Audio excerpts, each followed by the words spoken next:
انا عارفه ان انت احيانا او انت بتحسوا ان انتوا زهقانين جدا، وان انتوا اشتغلتوا كتير على هدف معين عايزين تحققوه. ممكن اشتغلتوا عليه سنه او 2 او 10 سنين والهدف ده ما بيتحققش، ويجي عليك وقت تقول لنفسك: انا ايه اللي دخلني المجال ده؟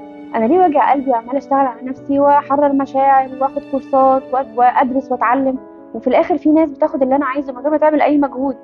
بتهيألي انت سألت نفسك السؤال ده في يوم من الايام.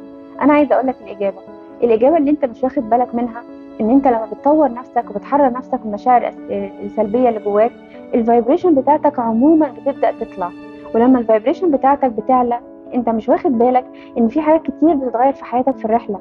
انت ممكن تكون بتشتغل مثلا على وزنك، او انت بتشتغلي على وزنك عايزه تخسي شويه، مش عارفه تخسي، ومهما بتشتغلي اي تكنيك ما بتخسيش.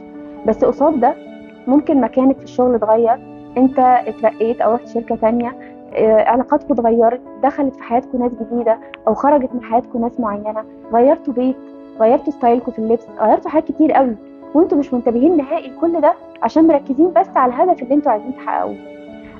ابدأوا جربوا طريقة تانية، ابدأوا استمتعوا بالرحلة، استمتعوا بكل تغيير بيحصل حتى لو كان بعيد عن الهدف اللي هتموتوا عليه، لان طول ما انتوا مركزين على الهدف ده وهتموتوا عليه مش هيتحقق.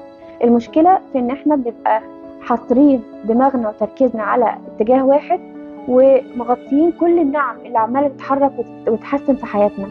ابدأ لاحظ التحسنات التانية اللي بتحصل في حياتك، التغيرات التانية اللي بتحصل في حياتك، وبعد ما تلاحظها وتمرن نفسك على التمرين ده، ملاحظة التغيير، ابدأ لاحظ وامتن، امتن لله على انه غير لك في حاجات تانية او في جوانب تانية من حياتك.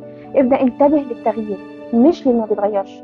طول ما انت مركز على اللي ما بيتغيرش هتزيد مساحة اللي ما بيتغيرش في حياتك، لكن لما تركز وتمتن لله على اللي بيتغير هتشوف معجزات بتحصل كل يوم في حياتك، وهتبقى عادة عندك انك دايما بتشوف التغيير مش اللي ما بيحصلش.